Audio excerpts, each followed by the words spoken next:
Good day guys and welcome back ulit sa ating channel. For today's video, Suzuki Smash 115 ay nagkaroon ng problema sa kanyang makina. Sabi naman guys, ito daw ay nagkaroon ng dragging, parang kadyot-kadyot sa simula nung mga naka-apply siya ng Primera. So lalo na't ito ay may backride, no? Tuwing paahon, mas lalong nagkaroon siya ng dragging. So ito ay higit mga 4 na taon ng motor na ito at ginamit niya sa pang-araw-araw ng kanyang pangkabuhayan dahil siya po ay food panda rider. Yan. So, ang gawin natin guys kapag mga ganitong scenario is tanggalin natin ang kanyang clutch. Kasi nasa clutch lang po ang problema ng kanyang motor. Kapag nag-experience ng ganitong sitwasyon na parang nagkadyot-kadyot o nagda-dragging ang kanyang motor. Siyempre kapag yung motor ay umabot na ng 4 na taon tapos ikaw ay rider o kahit anumang trabaho na araw-araw mong ginagamit ang iyong makina, possible talaga unang matatamaan ay ang ating primary clutch. Kasi siya po ang nagbibigay pero malakas sa ating makina tuwing ito ay tumatakbo, lalo na't mga paahon na mga daraanan. So ito ay na-experience ni Bossing guys, no, nagkaroon ng parang dragging once na ito ay dumadaan sa mga mataas na highway, lalo na't ikaw ay may backride. Pero si Bossing kapag sila isa at medyo nasa mga patag lang na madaanan, ay hindi gano'n niya mapipil na nagkaroon na siya ng drag o kadyot-kadyot. So ano ba mga dapat gawin kapag nag-experience ang ating motor ng ganitong scenario guys, ay syempre nasa primary clutch lang ang problema niyan. Kung hindi natatamaan yung clutch nyo, kapal pa yung clutch nyo, pwede natin siyang ibalik. Pero kapag meron na ring problemang clutch nyo at nagkaroon na rin pagnipis at malapit na magkaroon ng level sa kanyang metal, ay maaari na rin siya nating palitan. Unless kung ma-check natin pag baklas natin ang kanyang primary clutch at saka clutch nyo kung meron siyang problema. Okay. So ngayon baklasin na natin ang kanyang crankcase. Lahat ng mga bolt na pwede natin makita sa kanyang crankcase guys, tanggalin natin para matanggal natin ang kanyang crankcase cover. So kapag matanggal natin ang kanyang crankcase cover guys, una natin makita is ang kanyang primary clutch at saka clutch housing. So medyo napakadali lang po baklasin ang dalawang yan guys, no? Kasi dalawang nut lang po ang ating tatanggalin. So bininas na yun kasi hindi na sira yung gasket natin. So pwede pa natin siyang ibalik. So ayun yung tinuro guys, yan po ang nut ng kanyang primary clutch. So yan po ang tatanggalin natin at the same time yung nut sa likod ng kanyang clutch bearing. So yan lang pong nut ang tatanggalin natin. Saka natin mabunot ang dalawang yan. Di kasi pwede mabunot lang primary clutch kung hindi natin mabunot ang kanyang buong clutch housing. So sabay natin siyang tanggalin kasi sabay din natin siyang ibabalik. So natanggal na natin ang unang nut. So sa bawat nut guys is meron siyang dalawang washer, yung manipis at saka malapad. So sa likod naman ng clutch bearing is tanggalin natin ang kanyang nut. Mas magkapareho lang po ang size ng kanyang mga nut guys. At ang kanyang socket, at ang socket natin gamitin ay 19mm na socket po. Deep socket po ating gamitin. So pwede na natin tanggalin ang dalawang yan guys, sabay-sabay. So yung tinanggal ko yun ay sa kanyang axle sa kanyang change pedal guys na may spring at saka washer. So yun. Yan po ang kanyang clutch shoe, yung tinanggal ko. So tanggalin muna natin ang dalawang yan guys para makita natin ang kanyang sitwasyon ng kanyang primary clutch. Kung hindi ba tayo nagkamali sa ating suspetsya sa kanyang problema sa motor. Kung bakit nagkaroon siya ng pagkadyot-kadyot o nagda-drag siya. So yan po ang kanyang buong clutch housing na may kasamang clutch lining. So, hindi pa rin yan naprekta ng clutch lining guys, no? Kasi never pa itong nabuksan ang makina ni Bossing. First time pa itong nabuksan. So, yung washer na yan sa kanyang clutch housing, dapat yan guys ay hindi nawawala at nahuhulog. Kasi kapag nahuhulog yan, hindi nyo makukuha ang half clutch o maaaring mawawala yung half clutch ng inyong motor. So, ito na yung moment of truth guys, na malalaman natin ang katotohanan kung bakit nagkaroon siya ng dragging. So, yan ang kanyang clutch shoe. So, yan po ang kanyang primary clutch. Sa loob ng kanyang primary clutch is meron siyang one-way clutch boost, at saka yung fibra na plastic guys. So check natin ang kanyang bell guys kung meron bang pagkaroon ng paglalim, no, o mga guhit. Kasi yan po ang dahilan kung bakit nagda-drag ang ating motor. Kasi kapag malalim na yan, tulad niyan guys, so, di ba? Hindi tayo nagkamali, nagkaroon na siya ng paglalim. So once nagkaroon na sa paglalim, magkaroon ng espasyo o distansya ang ating clutch shoe at saka ang ating bell. So kapag namimiras ang ating motor, mahirapan siyang maabot. Kapag nahirapan siyang maabot, dila na rin ang kanyang paglalim, saka siya nagkaroon ng pagdragging o pagkadyot-kadyot. Lalo na ang ating motor ay may backride o namimiras sa tuwing sa mga paahon na daanan. Kapag malala ng sobra ang ating primary clutch, ang mangyayari is mahirapan ng umabot ang ating clutch shoe. Yan po ang ating clutch shoe guys. At nakita ko naman sa kanyang clutch shoe is medyo okay pa at makapal pa naman siya. So ox na ox mayroon yan at pwede pa natin siyang ibalik. So yun. So magtatanong kung magkano ang halaga ng primary clutch na original. Nasa mga 3.5 yan guys na patas yung mga genuine. So check natin ang kanyang primary clutch at ang kanyang lalim. Ang kanyang lalim guys is hindi pa masyadong damage pa talaga, no? Damage na talaga. Pwede pa natin siyang magamit. Kaya lang kapag lalong pinatagal natin yan is mas lalong ninipis ang ating primary clutch. Kapag ninipis ang ating primary clutch, dyan na siya mas lalong magkadyot-kadyot kahit nasa mapatag na dadaanan. So much better kapag na-experience mo na siya na medyo may dragging na siya sa mga paahon, is dapat is bigyan na natin siya ng pansin para maagapan natin agad siya. So since medyo may kamahalan ng ating original primary clutch guys, ang gagawin natin is magpapa-build up tayo. Yes. Yan po ang solution muna ngayon na magpapa-build up tayo. Siyempre tanggalin natin ang kanyang one-way clutch at saka yung clutch box guys once tayo ay nagpapa-build up. Kasi ang build up po ay pag-aabono ng welding rod sa loob ng ating primary clutch. Yung mga kinakain o nagkaroon na paglalim guys ay abunuhan niya ng welding rod ni machinist. Kasi yan po ang dahilan kung bakit nagkaroon siya ng drag, ang pagkaroon ng lalim at nagkaroon siya ng distansya between sa clutch shoe at sa ating primary clutch. Siyempre kapag tayo nagpapabuno guys at pabuild up, ay kailangan nating tanggalin yung mga nasa loob ng ating primary clutch para hindi siya masisira at maiwasan natin magkaroon ng problema ating one-way clutch at saka clutch boost. So siyempre guys, meron yung washer. Yan po ang kanyang washer ng ating one-way clutch. At ito ay dadalhin natin sa ating machinist sa bayan. Doon natin siya pa-build upan, paabunuhan. So pagkatapos sa build up niyan guys, mabunuhan ng welding rod, ay isasalang yan sa lati machine para malinis yung mga parte na dapat tanggalin sa pag-aabono natin. Pag-aabono natin para magkaroon na siya ng level at may balik na yung mga nakain ng ating primary clutch. Okay. So ito dito natin sa ating machine shop guys, sa bayan. Siyempre si Boss Roger, ang ating suki na machinist. Shout out sa iyo boss. Yun o. Yan po ang ating suki machinist. At yan po ang ating taga-build up ng ating mga primary clutch. So, siyempre, yung nakagawin natin guys, kapag tayo nagpapabuild up, is siyempre abunuhan niya ni Bossing ng welding rod na Nihon welding rod, no? At ang sukat ng kanyang welding rod na gamitin ay 70-18. So, yan. So, ihabilin natin yan kasi medyo busy pa si Bossing at saka natin mabalikan yan after 3 hours daw sabi niya. Kapag tayo ay nagpa-build up guys, dapat meron niyang kasamang clutch shoe kasi yan po ang kukunin na sukat ni Bossing o lapad sa loob ng ating primary clutch. Hindi pwede wala pong clutch shoe guys kasi mahirapan si Bossing ipasok ang ating clutch shoe pag hindi natin pinagsama yan sa ating primary clutch na pina-build up. 3 hours later. So yan guys, tapos natin pina-build up at ito na ang hitsura niya. Yun o. Yan po ang itsura ng build up guys. Ibig sabihin kapag build up yan po iabuno. Inabunuhan ni Bossing ng welding rod para makuha at ibalik yung kapal na nawala ng ating primary clutch. Yan po ang before and after na hitsura ng ating primary clutch na hindi pa natin siya pinatrabaho at after natin siyang pinatrabaho ni Bossing. Yun o. Baka magtanong kung magkano ang presyo ng build up.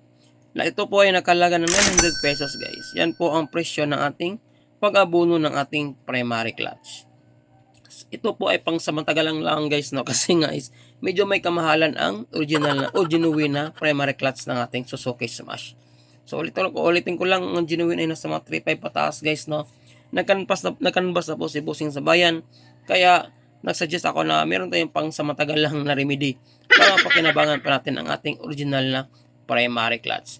So silip na ko sa inyo guys, no, ang distansya ng ating clutch shoe at saka primary clutch kung naging okay na ba siya at nagkaroon na ba siya ng malapitang distansya.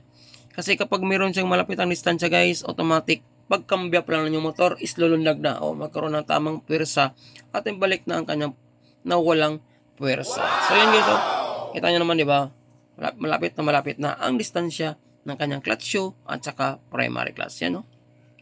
Yan, dikit na dikit talaga sa kanyang clutch bill. Whereas nung hindi pa natin siya napabuno guys, is meron na siyang lalim, no.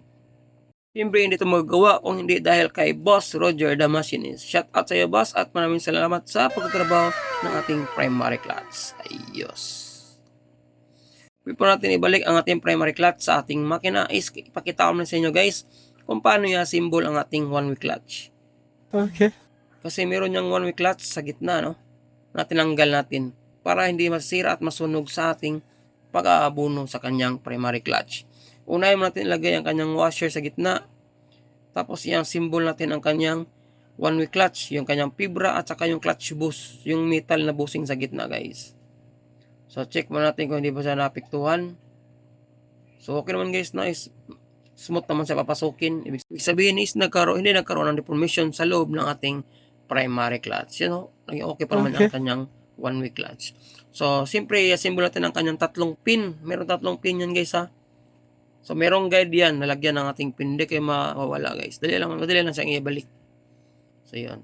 So pagkatapos ng tatlong pin, ilagay mo natin siya, ibalik mo natin siya sa kanyang primary clutch para mabalik din natin ang kanyang tatlong spring. Meron kasing tatlong spring na maliit yan sa ilalim ng ating one-way clutch.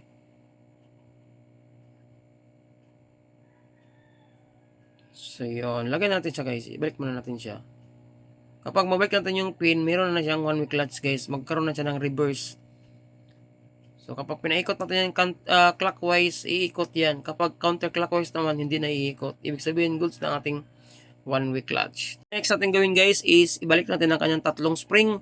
Ito medyo ay may kahirapan ng kaunti guys, no? Kasi nasa ilalim talaga ang kanyang position ng kanyang spring. Tatlo po ang ilalagay natin, kaya kailangan haba-habaan natin ang ating pasensya kung paano natin ibalik yung tatlong spring na yan. Iangat na natin ang kaunti ang ating one-way clutch guys. Kasi meron niyang lalagyan sa ilalim, yung parang guhit. Yung manipis na guhit na lalagyan ng ating spring. Basta makita nyo yan guys, once na iangat nyo ang kanyang one-way clutch. Diyan sa part na yan. Di ba natin malapitan sa ating camera. Importante is makita ko sa inyo kung saan siya nakaposisyon. So yan, once na malagay nyo ng spring, is sa kabila naman kayo lilipat guys. So check nyo lang lagi na hindi siya lilipat. Kasi once nilipat yan, magkaroon talaga yung problema kasi walang available po na spring ng ating one-way clutch. No! So, possible kung wala kayong makikita guys, yung spring sa lighter, pwede nyo gamitin yan. Putulin nyo lang kung gaano kataas ang haba ng ating spring, saka nyo siya ikabit. Kasi maikli lang po ang ating spring guys. So, yan. So, same procedure kung paano nyo pinalusot yung spring na maliit sa kabila, doon din sa pangalawang spring na kakabitan natin. Same procedure pa rin. So, always double check lang talaga guys na hindi ito magilid yung spring. No? Dapat is naka horizontal yan. At hindi dapat nakatagilid. Para hindi masira ang ating spring. Kasi kapag nasira ang ating spring guys, hindi pa rin magkaroon ng proper na half clutch sa ating motor. Lulundag pa rin yan. So, ulitin na natin yung position natin spring guys. Dapat is naka horizontal yan. So, ox naman siya. Nasa tamang posisyon naman siya. So, wag lang natin madalhin guys. Kasi ito yung pinaka-importante kapag nag-assemble tayo ng one-way clutch. Okay. So, kapag na-feel nyo na medyo goods na nasa tamang posisyon ng tatlong spring sa pin, is pwede nyo na siyang ibalik ng unti-unti sa gitna. Yun, no? Yun. So, okay na siya guys. Okay na yung one-way clutch niya. Nagre-recover na ng reverse. Okay na yung counterclockwise. Clockwise pala. So, dapat kapag naka-clockwise na siya sa loob, okay na siya guys. Pero kapag nakabit natin sa kanyang motor is counterclockwise naman yung kanyang pre-wheel. So, balik na natin ang kanyang clutch shoe. So, kapag yung clutch natin guys ay nagkaroon na ng pagnipis o lumilevel na sa ating metal, dapat na rin siyang palitan. So, since kabusing is naging okay naman siya, pwede natin siya ibalik. You know? So, yan po palatandaan na ox na ating pagkabit ng ating one-way clutch. Nagkaroon na siya ng pre-wheel sa loob ng ating primary clutch. So, ito na guys, no, ibalik na natin siya. I-assemble na natin yung kanyang clutch housing. So, ating kalimutan yung washer talaga guys. Yan pong sa gitna na washer. Kasi once na mahulog yan at hindi sumama pag-install natin sa kanyang makina, asahan nyo wala pong half clutch ang ating motor. Pag kinambihan nyo yung pedal nyo, automatic lulundag yan. Make sure na yung washer sa gitna is hindi nahulog at dumidikit sa ating clutch plate, clutch wheel. Yan nasa gitna na kinabit ko guys. Dapat ipipress nyo yan pag once kinabit nyo. Ilagay nyo ang bushing sa gitna guys para yan ang mapipress sa ating washer na para hindi mahulog. So, konting tips din, pwede nyo lagyan ng kaunting grasa yung washer guys para hindi siya mahulog sa loob. Para didikit talaga siya sa ating clutch housing. Konting tips lang para hindi talaga siya mahulog. yung washer natin, lagyan nyo ng kaunting grasa. So, siyempre, sabay natin talanggal, sabay din natin ibalik. Hindi po natin isa-isahin na pagkabit ng ating clutch housing at saka primary clutch kasi hindi talaga natin yan makakabit once, isa-isahin natin yan. Dapat sabay natin siyang ikabit, guys.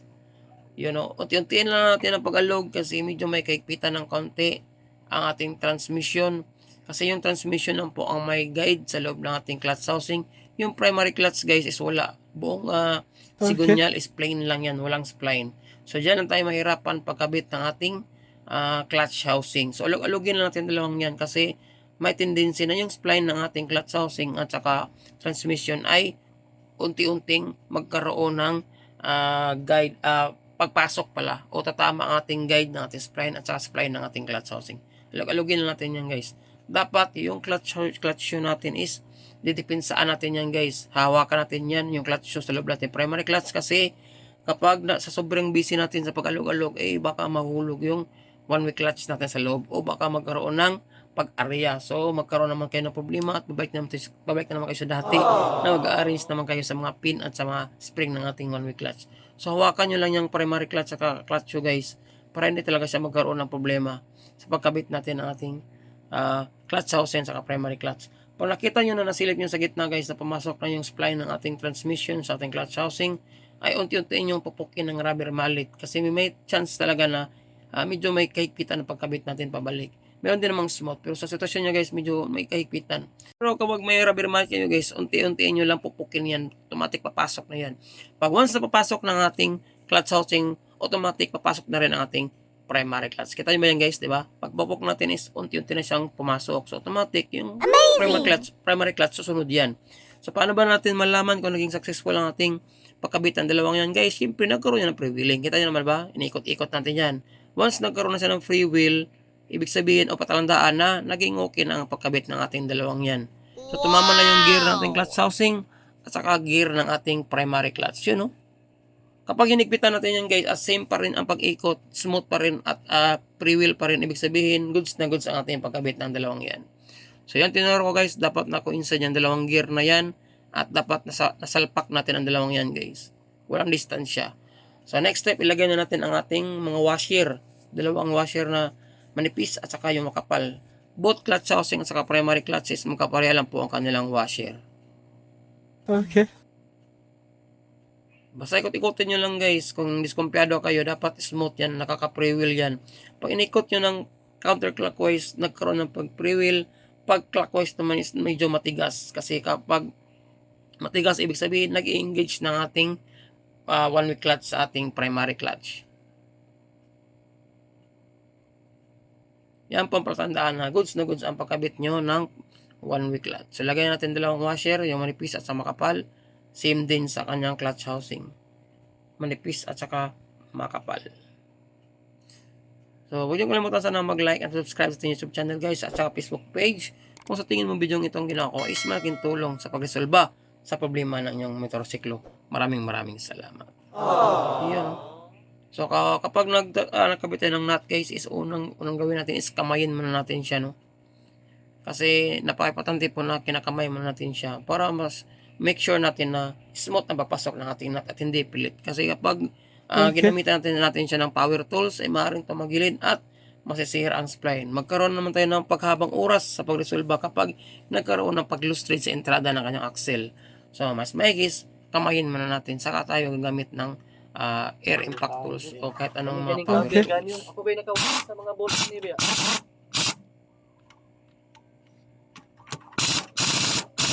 Yan, shoutout nga pala sa lahat ng shoutout dyan. Siyempre, kasi kalimutan i-shoutout lahat ng mga laging shoutout at soking natin sa natagapanood ng ating mga videos na in-upload. Siyempre, huwag kalimutan din shoutout ang mga silent viewers na pasikretong nanood sa ating mga videos na ginagawa.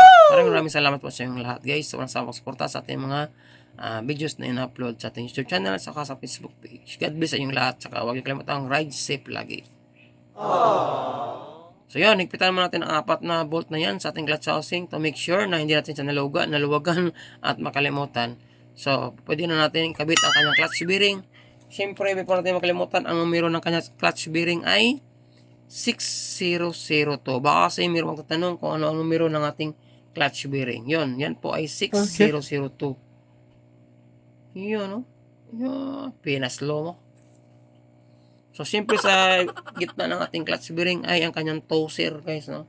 Huwag natin kalimutan ilagay ang kanyang toser. Yan po ang nagsilbing tulak ng ating clutch selector. So, goods na guys, nagkaroon ng freewheeling kahit nahigpitan natin ang dalawang yan, yung nut. Kasi kapag hinigpitan natin yung dalawang nut at nagkaroon ng pag-stack up at hindi nag-freewheel, may problema sa pagkabit nyo guys. To make sure talaga na okay yung pagkabit nyo is, kapag nagkabit nyo yung dalawang nut is nag-freewheel siya, ibig sabihin, goods na goods ang ating pagkabit at walang aberya. So, yun, kabitin natin ang kanyang crankcase. Lahat ng mga bolt na tinanggal natin guys sa kanyang crankcase, ay ibalik na natin. So, sana sa video ito guys ay nagkaroon kayo ng ideya, dagdag kaalaman sa mga Suzuki Smash user. Kahit hindi sa mga Suzuki Smash user, kapag yung motor ay semi-matic, lahat po ng mga motor ay maka-experience ng mga ganitong senaryo. Lalo na yung motor ay laging ginagamit at saka overuse. So, kahit mapa Honda, Suzuki, Yamaha, at saka Kawasaki, basta semi-matic o Machina motor, lahat pong yan na motor guys ay maka-experience ng ganyang senaryo. Maraming salamat sa walang sawang suporta at panood. Siyempre, see you sa ating next video. Bye, check.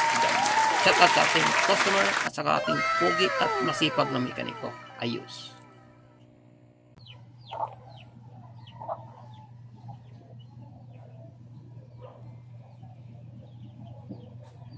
Puto.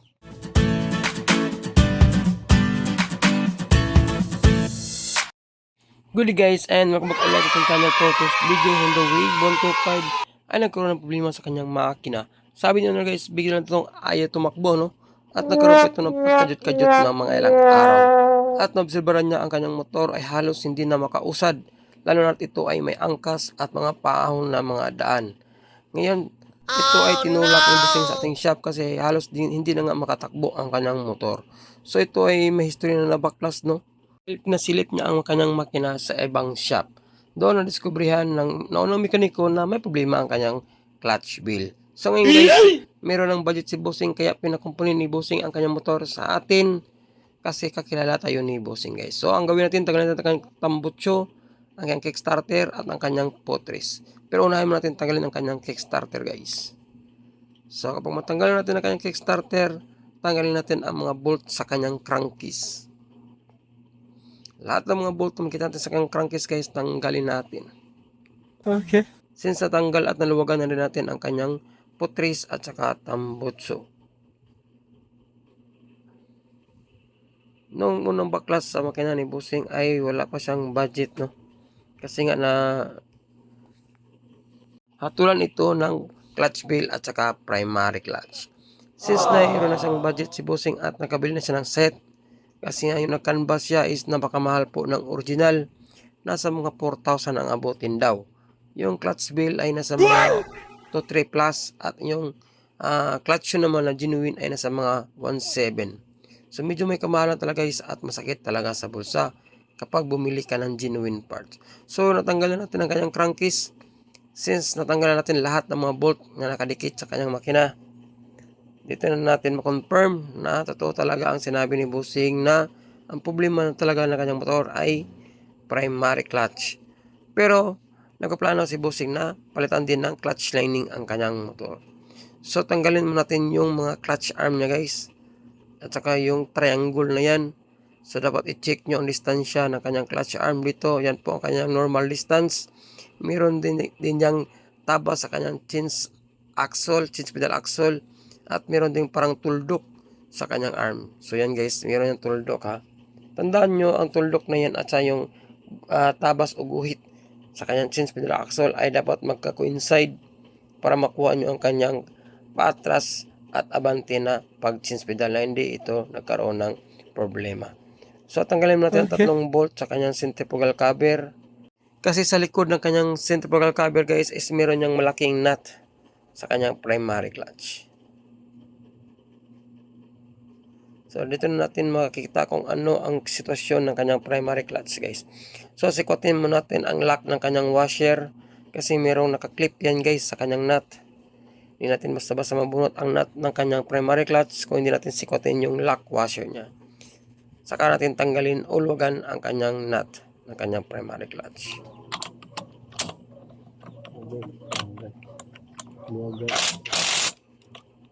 So yun guys, naluwagan na natin ang kanyang nut. So try mo natin silipin ang sitwasyon ng kanyang primary clutch guys. So sikotin mo natin gamit ang maliit na clutch screw. So kung mahirapan kayong tanggalin kasi kapit na kapit siya sa kanyang crankshaft na axle. Yung nasa gitna guys, connected yan sa ating crankshaft assembly na axle na yan. So tanggalin mo na yung washer. Tapos sikotin natin gamit ang dalawang clutch screw side by side. Okay.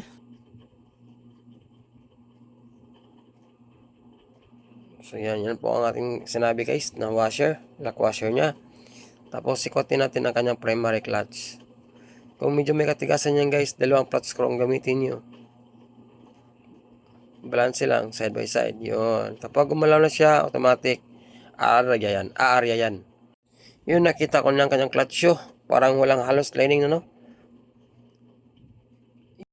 Yun, no? Pudpud ang kanyang clutch shoe guys. Ubos ang lining, no? Halos metal na talaga ang natira. Kaya pala halos din na makatakbo ang motor bossing. At pakajot-kajot na talaga ito. So mga nakarang buwan guys na naramdaman na ni bossing ang sakit ng kanyang motor. So ito na ang sitwasyon ng kanyang primary clutch. Naubos na rin ang groove. Supposed to be meron niya mga groove o guhit guys, no? Kaya lang naubos dahil lang is naubos din ang kanyang clutch shoe. Nagkaroon siya ng metal to metal contact. Para mabunot natin ang kanyang primary clutch, kailangan natin bunutin ang kanyang clutch housing. Kasi guys, sabay natin bunutin ang dalawang yan. Hindi pwedeng isa-isahin natin ang pagbunot ng primary clutch at saka clutch housing. Kailangan natin tanggalin ang nut ng kanyang clutch housing sa gitna. So ito naman ang bagong set na primary clutch ni bossing guys at saka clutch shoe, no? Ito ay isang class A lang. Pero goods na rin ito. Ang importante is makatakbo na ang motor ni bossing pansamantala. Okay. Pwede pan matagalan. So ito na ang itsura ng ating clutch shoe guys kapag brand new. So dapat yan po kakapal ang ating lining ng ating clutch shoe. Di katulad ng nasira na clutch shoe ni bossing, halos pudpud na at wala na kayong makita ang lining. Puro metal na lang siya. Yun, no? Diba napakaganda? Lalo na ang yung nabili ay genuine. Ang genuine kasi guys is clutch shoe lang siya, no? Walang set, walang plate. So kailangan mo siyang i-assemble sa kanyang original na plate. So yun guys, so, ang layo talaga ng itsura ng nasirang clutch shoe kumpara sa ating bagong clutch shoe. Kaya na talagang pwersa ang ating motor kapag once na ubos na ang ating clutch shoe o lining ng ating clutch shoe. At ito namang itsura ng ating primary clutch guys o clutch bill. Yun, no? Diba? Napakalayo. So itong motor ni bossing ay nasa mga 8-9 na taon na daw estimate. Kasi ito ay nabili niya na second hand. Pero ang kanyang primary clutch guys ay original pa o genuine at never pa itong napalitan. So ngayon lang ito napalitan guys. Kaya sobrang gamit na gamit talaga ang kanyang makina. At ito naman ang distansya ng ating lining, ng ating shoe at saka bell. Dapat ganyan po ang kanyang clearance. Kasi kapag once malayo po ang clearance ng ating lining, ng ating shoe at saka bell ay automatic guys, walang pwersa yan at magkaroon ng pagkajut-kajut. So for the meantime, tanggalin natin ang nut ng ating clutch housing guys para mapalitan na natin ang bagong primary clutch ng ating makina. So yun, tanggal na ang kanyang nut at bunutin natin siya ng sabay-sabay. Kasi hindi po mabunot ang ating primary clutch o clutch bell once na hindi natin mabunot ang kanyang clutch housing. So magpapalitan tayo ng bagong clutch lining ng kanyang motor para sulit ang ating pag-dismantle ng kanyang makina guys. So pero pinaka-topic talaga natin ay ang kanyang kajot-kajot. So yun, no? Naubos ang kanyang groove guys. Kinain na ng clutch yun, no? Matagal po ang inda sa makina ni bossing, no? At nakabili na rin si bossing lang replacement o class A. Kasi nga medyo may kamahalan ang genuine nung siya ay nagkanba sa bayan. So ito naman yung second gear natin primary clutch guys. Dapat tinitwist niya, no?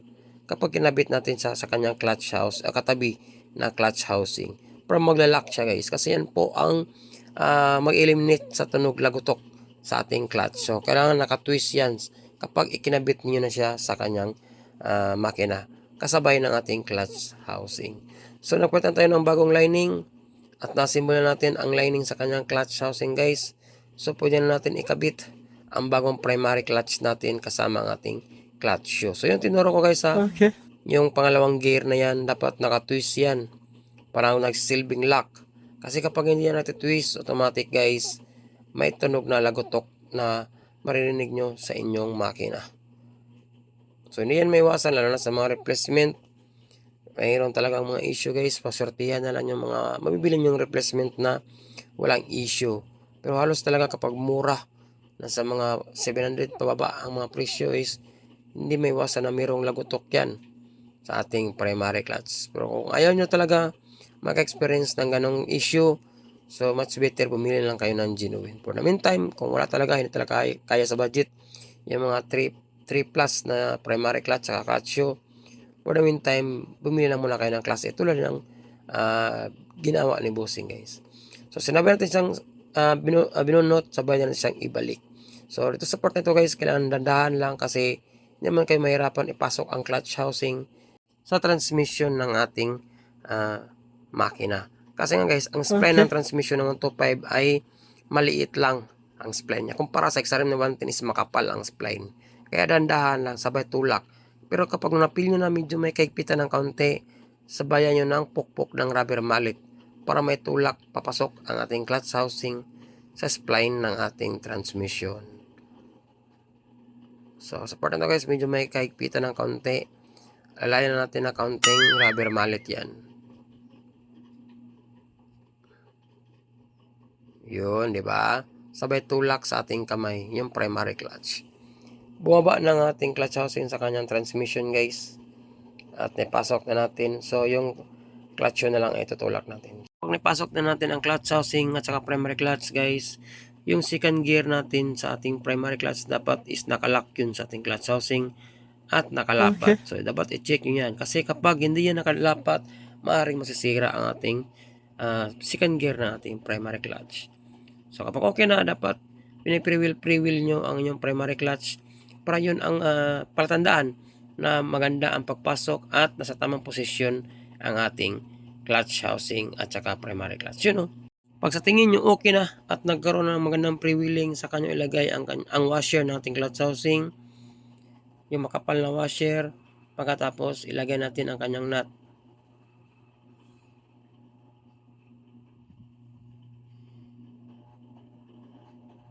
Pagkatapos sabay higpitan natin gamit ang ating electric impact wrench. Kapag nagigpitan natin ang dalawang nut ng ating clutch housing at saka primary clutch, i-make sure lang natin na nagpi-pre-wheel siya guys. You know? Kasi may iba kasing mga pagkataon na kapag naghihigpit tayo ng primary clutch ay hindi umiikot ang ating clutch wheel guys. O nagpi-pre-wheel, no? Pa-clockwise. So kapag ganun, huwag nyong ipilit kasi ang mangyari, walang half clutch na mangyari sa ating makina. At kapag nag-apply tayo ng change pedal, ito ay lulundag. I-make sure lang ninyo kapag nahigpitan nyo na ang dalawang nut ng ating primary clutch o bell sa clutch housing is nag-workout siya o nagpi-pre-wheel. So higpitan mo natin ang ating nut. Pero bagawas ng biring. So yun, higpitan na natin ang nut ng clutch housing. Dito naman tayo sa ating clutch bell.